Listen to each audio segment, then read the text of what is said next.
Okey. Bismillahirrahmanirrahim. Assalamualaikum warahmatullahi wabarakatuh. Salam sejahtera, salam pertanian semuanya. Alhamdulillah, hari ini berjumpa lagi saya Razi di channel Monjo Official. Okey. Jadi saya doakan anda semua yang sedang menonton video ni, yang dah subscribe channel saya doakan anda semua berada di dalam keadaan yang sihat sentiasa, dikurniakan rezeki yang sentiasa melimpah ruah, dipanjangkan umur dan juga terhindar daripada sebarang penyakit, terutama COVID-19 lah yang sedang melanda dunia kita ni, melanda dunia. Okey. Jadi semoga semua ini cepat berakhir dan kita boleh hidup macam dulu lah, boleh beraya kan, boleh jumpa kawan-kawan, boleh lepak kedai mamak macam-macam. Okey. Jadi alhamdulillah hari ni bukan nak cerita pasal COVID-19 tu. Hari ni saya nak cerita pasal satu bahan yang mana bahan ini mampu membantu kita untuk mengekalkan kelembapan di dalam tanah. Ramai orang yang mempunyai masalah seperti pokok tak sempat nak siram, pokok tersebut mati. Contoh pergi outstation kan, 2-3 hari ada kerja luar, tak sempat nak siram pokok bunga kat rumah, pokok sayur kat rumah. Lepas tu bila balik rumah tengok pokok dah layu. Ataupun kita tanam pokok buah-buahan dekat kebun, kemudian kita tak ada masa nak tengok dekat kebun tu, tak bersiram, pokok kering dan sebagainya lah. Bahan ini yang kita gelarkan sebagai hydrostock. Hydrostock ni lebih juga dikenali oleh sebagai apa? Power bank tanah. Power bank tanah. Kenapa dia power bank tanah? Contoh macam kalau power bank telefon tu, dia membekalkan tenaga elektrik kecemasan lah pada telefon, kalau phone habis bateri apa semua kan. Power bank tanah ni digelar power bank tanah sebab dia membekalkan air kepada tanah. Kalau contoh macam kita tak sempat nak siram, dia masih ada tanah. Power bank tanah ni juga sesuai untuk pokok-pokok yang memerlukan air yang banyak. Sebagai contoh kalau pokok sayur, pokok kesum lah salah satunya. Pokok kesum ni dia perlukan air yang banyak sebenarnya. Sebab tu kalau kita tanam dekat kawasan lembap, dia subur sebab kawasan tu banyak air. Tapi kalau kita cuba tanam dalam pasu, kurang subur ataupun kena siram banyak air lah, ataupun bawah tu kita kena takkan air tu pokok kesum. Pokok buah pun sama, macam pokok durian. Pokok durian pun sama. Sebelum tanam kita kena pastikan pengairan kita lah, piping mesti lengkap. So sebab durian ni antara salah satu pokok yang perlukan banyak air tetapi tidak boleh sampai lemas. Jadi apa itu hydrostock, apa itu power bank tanah? Jom saya tunjukkan. Inilah dia power bank tanah, ataupun nama saintifik, nama betul dia adalah hydrostock lah. Jadi dia bentuk macam kristal. Kalau tengok macam garam kan, macam gula pun ada, macam garam pun ada. Okay, so saya akan buka, saya akan tunjuk dekat anda semua macam mana dia punya bentuk. Okay, saya akan buka sikit je lah. Alright, ini pun dah terbanyak dah misalnya. Okay, jadi inilah dia power bank tanah hydrostock. Jadi hydrostock ni dia punya kegunaan, dia mampu menyerap air, dia mampu menyerap air dan mampu menyimpan air dengan kadar yang banyak. Okey, jadi kebanyakan petani buah-buahan zaman sekarang lah, terutama buah-buahan, dan benda ni lebih terkenal pada di kalangan petani buah-buahan macam pokok durian, cempedak dan nangka yang lain, sebab dia orang akan guna hydrostock ni sebelum tanam buah. Maksudnya bila dia korek lubang, dia akan letak hydrostock ni di dalam lubang tersebut, kemudian dia akan tambah kompos dan barulah dia akan tanam pokok. Dengan cara tersebut, hydrostock ni mampu membekalkan air yang secara berterusan kepada pokok tersebut. Jadi pokok tersebut tidak akan kekurangan air. Ramai juga yang tak tahu sebenarnya hydrostock ni bukan sahaja sesuai untuk pokok-pokok buah-buahan macam pokok durian ke, pokok cempedak, nangka dan sebagainya. Sebenarnya ia juga sesuai untuk semua jenis pokok yang berada di dalam dunia ni. Terutama macam pokok-pokok bunga, pokok-pokok sayur tepi-tepi rumah pun sesuai kalau ada benda ni. Sangat selamat. Ini yang kering. Sebenarnya hydrostock ni kita kena campur dengan air. Kita kena rendam dengan air dan dia akan jadi jelly. Ada orang panggil jelly pokok, ada orang panggil power bank tanah, tapi nama dia hydrostock lah. So ini yang kering, saya akan tunjuk yang dah bancuh dengan air. Okey, ini dia hydrostock yang telah dibancur dengan air. Dia akan jadi jelly macam ni. Nampak tak? Lain kan daripada habuk tadi. Bila kita campur dengan air, dia akan jelly macam ni.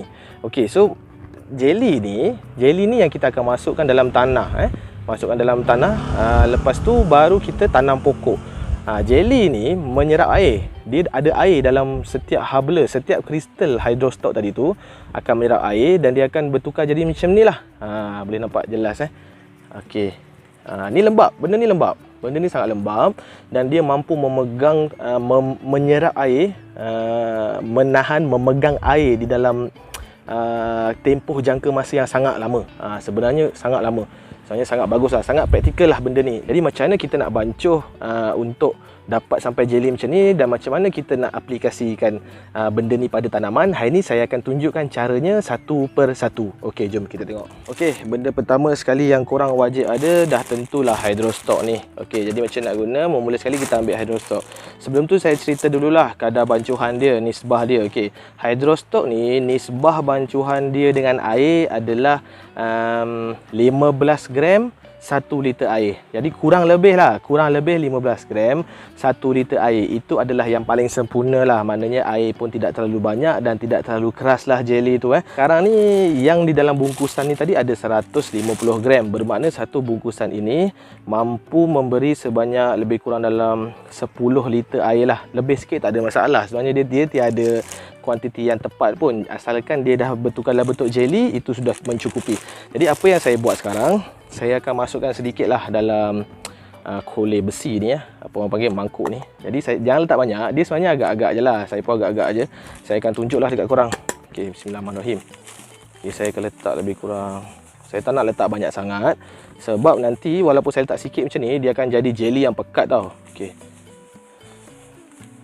saya akan letak kurang lebih dalam mungkin dalam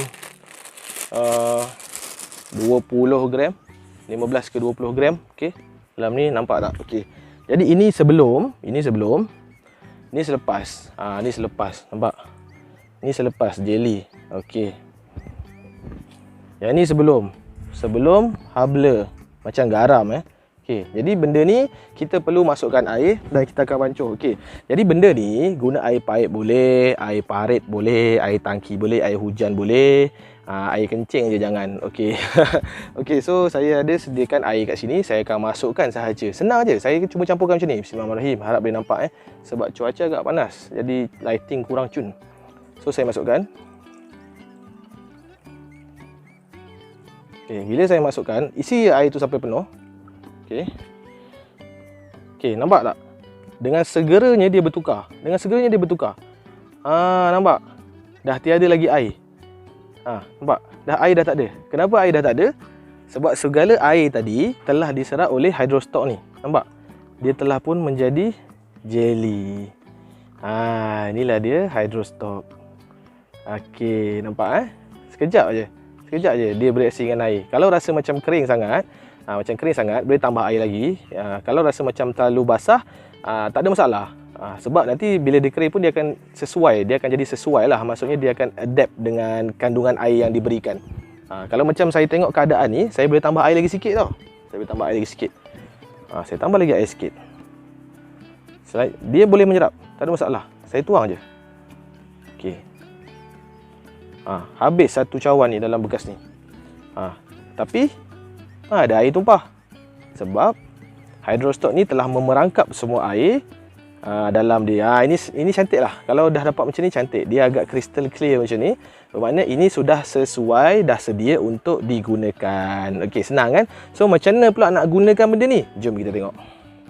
Okey, jadi sekarang apa yang saya ada kat sini, saya ada pokok kesum. Ni senang lah sebab saya tepi rumah kan. Saya buat demo pada pokok kesum je lah. Jadi pokok kesum ni adalah salah satu pokok utama lah yang kita perlu adalah suri rumah kat rumah. Nak buat asam pedas, nak buat laksa, kesum ni adalah benda yang utama kena ada. So saya cabut je dekat belakang rumah. Jadi dia agak susah. Ramai orang yang mengadu tanam pokok kesum ni agak susah.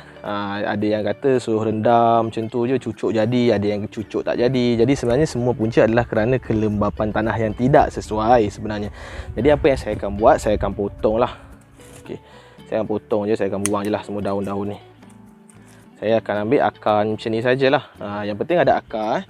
Kemudian ni pun ada lagi, yang mana kat mana ada akar saya akan ambil. Saya akan potong juga. Okey, macam ni je.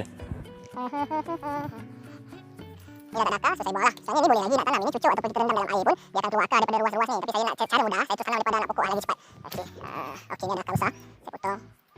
Ni akar. So ada 2, 3. Okey, yang ni pun ada akar juga, so saya ambil juga. Okey, alright.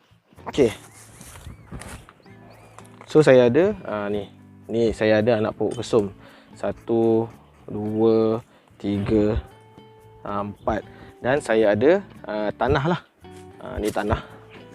Ini adalah tanah kompos yang saya buat daripada kokopit. Sebelum ni saya dah tunjukkan cara-cara buat kompos. Inilah dia, sudah pun kompos. Tanah ini sangat subur.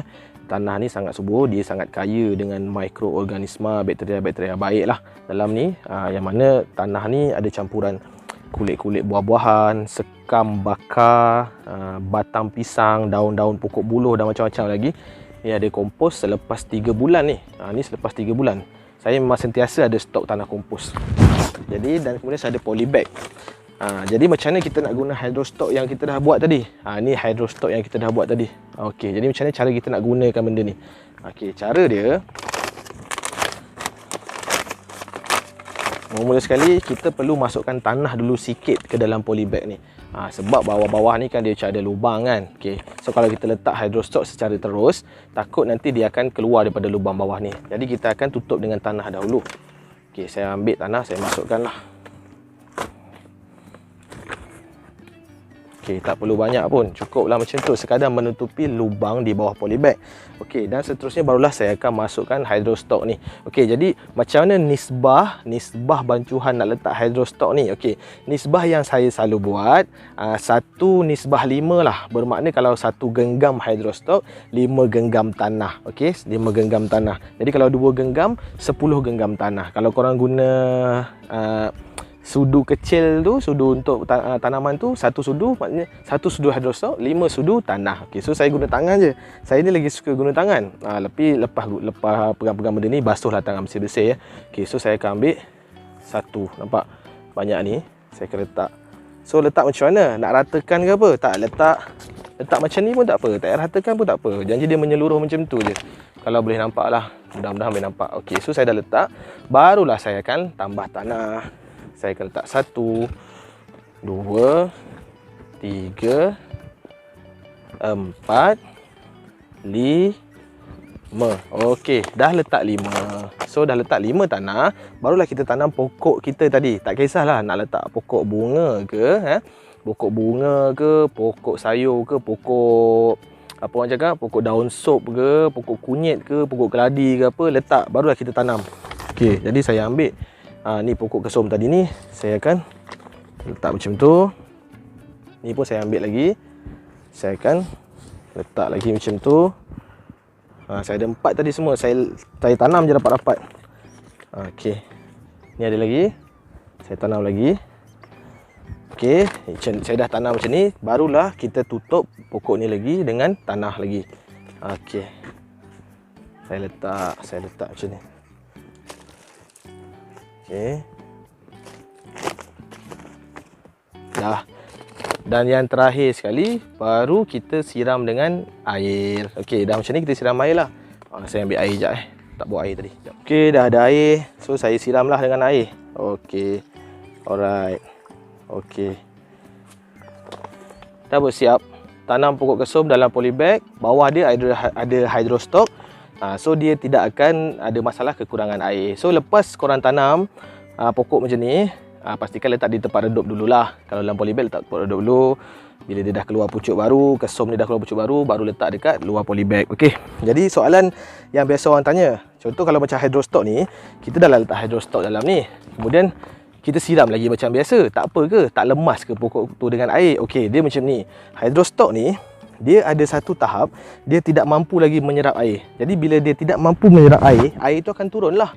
Okey, jadi macam kalau kita siram, dia dah cukup banyak menyerap air, dia dah tak mampu menyerap, so air tu dia takkan serap, so air tu turunlah daripada lubang-lubang polybag ni macam biasa. Okey, jadi jeli tadi tidak akan melemaskan pokok sebab akar tidak lemas. Jeli ni fungsi dia adalah untuk memberikan air kepada media kalau media tersebut tidak cukup air. Jadi bukanlah dia sentiasa membuatkan pokok tu basah, kemudian akar lemas, pokok mati, tidak. Okey, jadi tiada masalah. Ini adalah cara untuk bagi mereka yang ada kekangan untuk menyiram pokok. Kadang 2-3 hari baru sempat nak siram, kadang seminggu pun baru sempat nak siram. Tak payah risau. Sebab bila kita dah letak hydrostock ni, kita tak payah risau lagi pokok tu kekurangan air, sebab dia ada air. Jadi ketahanan hydrostock ni, ada orang cakap dia mampu bertahan sehingga bertahun-tahun sebenarnya. Jadi sebenarnya bertahun-tahun juga, tapi tak adalah bertahun-tahun tak payah siram pokok. Nanti dia akan kering juga kalau tak siram. Maksudnya ini sebagai power bank, sebab tu kita panggil power bank tanah. Jadi kalau terdesak pokok tu tak ada air, dia akan bagi air. Sebab tu kita panggil power bank tanah. Jadi selama ni orang hanya tahu Hydrostock ni pernah dengar jelly tanah, power bank tanah, tapi tak pernah nampak. So hari ni saya dah tunjuk lah. Inilah dia, Hydrostock power bank tanah. Saya sekarang memang banyak guna benda ni. Tanam pokok bunga, mak saya yang tanam pokok hati-hati pun dia selalu pakai benda ni. Sebab kalau tak ada masa nak siram, automatik pokok tu dapat bekalan air yang mencukupi. Okay. Alright, Alhamdulillah. Okay, so dah selesai perkongsian saya tadi. Okay, jadi sedikit sebanyak saya rasa anda semua dah tahulah fungsi-fungsi Hydrostock. Yang mana tak pernah dengar, hari ni saya rasa saya dah cukup lah bagi penjelasan, dan cara-cara tunjuk tanam pun saya dah tunjuk. Kalau ada rezeki, minggu depan saya akan tunjuk lah ni pokok kesum ni. Minggu depan saya akan tunjuk lah pokok kesum ni, macam mana dia punya update. Okay.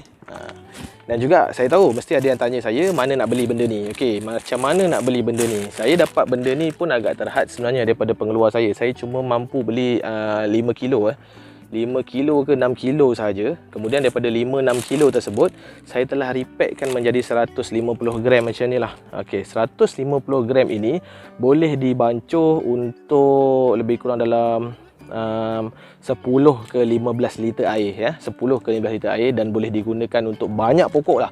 Kalau pokok sayur banyak pokok lah. Kalau pokok buah-buahan pun masih banyak lagi pokok. Soalnya bukannya sikit benda ni. Ni banyak. Macam saya tunjuk dalam video tadi, saya cuma letak sikit lebih kurang 20 gram macam tu, dia dah dapat sebanyak tu. Kan kita guna sikit je. So siapa yang berminat nak beli Hydrostock ni atau power bank tanah ni, bolehlah klik link Shopee saya yang saya sediakan dekat bawah ni. Okey, dan boleh buat pembelian. Harganya adalah RM18 saja untuk 150 gram. RM18 untuk 150 gram. Kalau rasa nak beli, beli. Kalau rasa mahal, tak payah beli. Kalau rasa membantu dan nak mencuba, boleh beli, tak ada masalah. Sikit je, benda sikit ni boleh guna untuk banyak kali. Okey, so Alhamdulillah, InsyaAllah kita jumpa lagi minggu depan. Okey, pesan saya sebelum kita habiskan kita punya sesi hari ini, minta tolong jaga diri baik-baik. Kalau boleh elakkan daripada keluar rumah, jangan keluar rumah. Elakkan tempat yang sesak, kurangkan jangkitan. Okey, jangan keluar rumah jika tiada urusan penting. Kita jaga kita, sama-sama kita kembalikan dunia kita kepada keadaan yang asal, supaya kita boleh buat aktiviti macam biasalah. Okey, so kacang itik. Ada yang pernah tengok kacang itik? Ni kacang itik. Banyak.